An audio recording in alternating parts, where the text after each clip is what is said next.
Die Palantir Aktie verliert seit ihrem Allzeithoch im Januar 50% und bewegt sich seit 50 Tagen mehr oder weniger seitwärts, irgendwo zwischen 20 und 27 $. Und viele Aktionäre fragen sich, wie lange geht das noch so weiter? Wann schafft es Palantir endlich, sich dem Markt zu beweisen? In diesem Video besprechen wir eine neue bahnbrechende Entwicklung bei Palantir, neue Informationen zu Shortsellern und wie es mit dem Unternehmen jetzt weitergehen kann.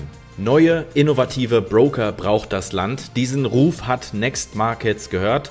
Next Markets ist ein Kölner Neo-Broker, der auch Privatpersonen zu mehr Erfolg an der Börse verhelfen möchte. Und dazu bieten sie innovative Features, zum Beispiel 21 Börsenexperten, die dir mit Empfehlungen weiterhelfen, deine Portfolio-Performance zu verbessern und viele andere Dinge, wie zum Beispiel den Handel mit Aktienteilstücken. Schaut mal vorbei, die Anmeldung ist kostenlos. Den Link findet ihr in der Videobeschreibung. Diesen Themenblock würde ich mit Free Palantir überschreiben, und zwar free im Sinne von kostenlos. Denn obwohl es in den Medien sehr wenig Berichterstattung darüber gab, hat Palantir CEO Alex Karp in der letzten Woche eine bombastische und aus meiner Sicht für Aktionäre wahnsinnig spannende Ankündigung gemacht, nämlich, dass sie die Palantir Software namens Foundry zukünftig kostenlos an Großunternehmen zur Verfügung stellen. Offer our product both inside America and outside of America globally for free to combat COVID and all its permutations, including supplying PPE, rebuilding supply chains, figuring out who and under what conditions people were becoming infected, and offer to emancipate, unchain, unfetter, and give them their data back for free to allow these industries to make decisions that are in the best interest of their clients, their employees, and their countries. Ja, ihr habt richtig gehört, kostenlos.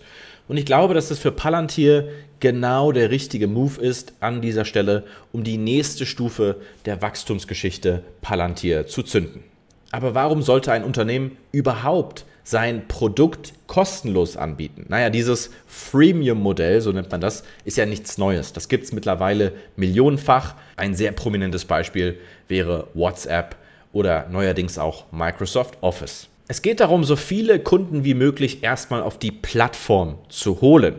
Und wenn die Kunden dann auf der Plattform sind, und Plattform ist ja ein sehr wichtiges Wort, dann werden wir die sogenannten Plattformeffekte sehen. Facebook mal als Beispiel genommen, ein Beispiel, das jeder versteht.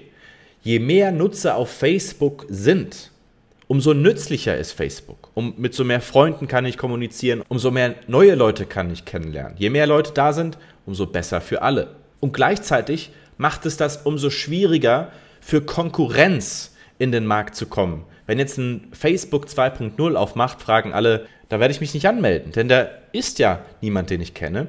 Und das ist genau, einfach ausgedrückt, einer dieser Plattformeffekte, die ein Unternehmen wie Facebook wahnsinnig wertvoll und wahnsinnig mächtig machen.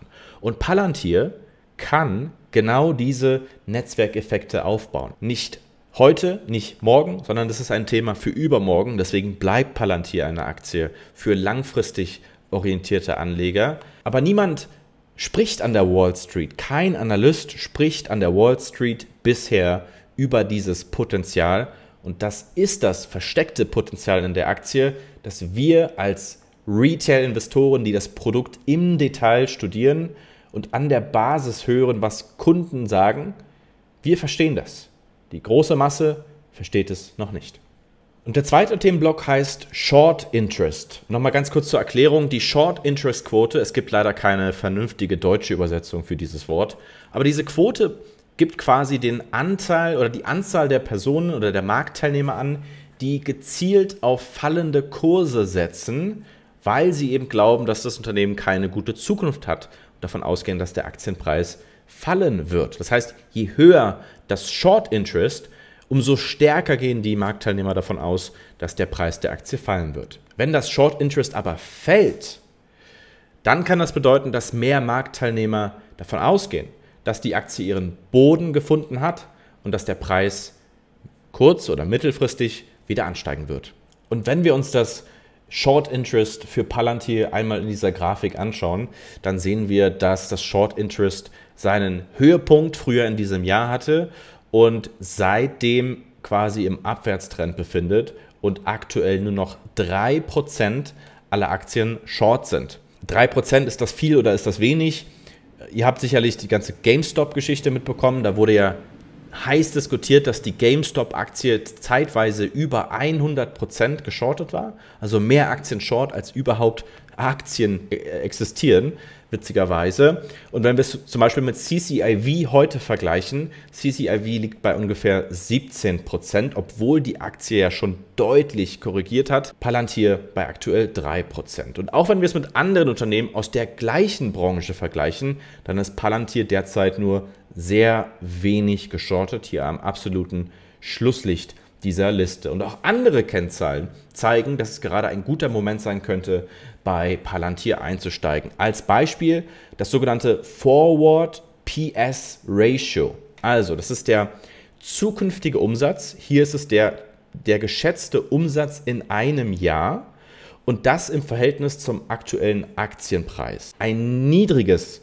Forward PS Ratio heißt, dass die Wahrscheinlichkeit kleiner ist, dass die Aktie noch weiter nachgibt. Besonders dann, wenn Palantir beweisen kann, dass sie langfristig die eher pessimistischen Analystenschätzungen, die wir aktuell sehen, schlagen können. Denn das muss man ganz klar sagen, die Analysten sind derzeit nicht gut auf Palantir zu sprechen. Die meisten Analysten raten gerade dazu, die Aktie zu verkaufen tatsächlich. Und das durchschnittliche Kursziel, das heißt, was die Analysten schätzen, wo die Aktie in 12 Monaten steht, das aktuelle Kursziel liegt bei $23, also genau da, wo die Aktie jetzt steht.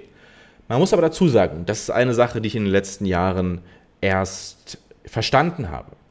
Analysten sind wahnsinnig kurzsichtig und haben oft eine sehr distanzierte Sicht, sind, wie vorher schon gesagt, nicht an der Basis, sehen nicht, was die Kunden in kleinen Internetforen über das Produkt schreiben.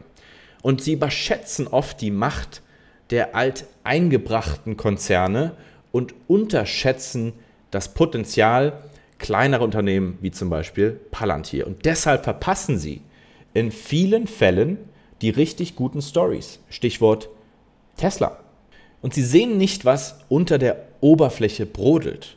Zum Beispiel, Palantir stellte früher Kunden den vollen Betrag voraus in Rechnung und verbuchte die Einnahmen dann im Laufe der Zeit. Und diese Praxis ändern sie jetzt. Das heißt, Kosten fallen für die Unternehmen nur an, wenn tatsächlich auch Arbeit verrichtet wurde. Und Analysten lesen das an der Wall Street und schreien, oh, ach du meine Güte, das ist ja total ihr wisst schon. Denn jetzt haben wir noch weniger Planungssicherheit für das Unternehmen und das macht die Aktie aus deren Sicht weniger attraktiv. Und dabei vergessen sie, übersehen, was der eigentliche Grund ist, warum Palantir diesen Move macht. Große Regierungen und Regierungsbehörden, die auch Palantirs Kunden sind, ja, die haben natürlich meistens ausreichend tiefe Taschen, um sich mehrjährige Vorauszahlungen leisten zu können. Kleine und mittlere Unternehmen, denen fehlt aber diese Flexibilität, um Verträge über mehrere Millionen Dollar im Voraus, über mehrere Jahre abzuschließen. Das heißt, dieses neue Zahlungsmodell verringert die Einstiegshürde und wird es Palantir ermöglichen, mehr Verträge im Segment der kleinen und mittleren Unternehmen abzuschließen und auf diese Weise die kommerziellen Einnahmen steigen zu lassen.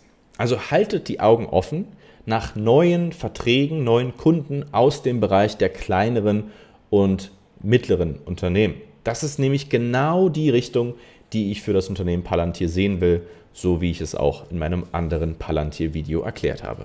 Ich bin hier gerade in Kolumbien ein bisschen auf der Flucht vor den Unruhen, die sich im Land breit machen. Ich hoffe, euch trotzdem weiter Content liefern zu können. Am 11. Mai veröffentlicht Palantir die Zahlen zum ersten Quartal. Auf diesem Kanal werden wir natürlich genau verfolgen, wie sich die Zahlen entwickelt haben und ob sich das Unternehmen weiter in die richtige Richtung bewegt. Kommt auch in unsere Telegram-Gruppe und unseren Discord-Kanal, dort diskutieren 1500 Mitglieder minutenaktuell über Unternehmen wie Palantir.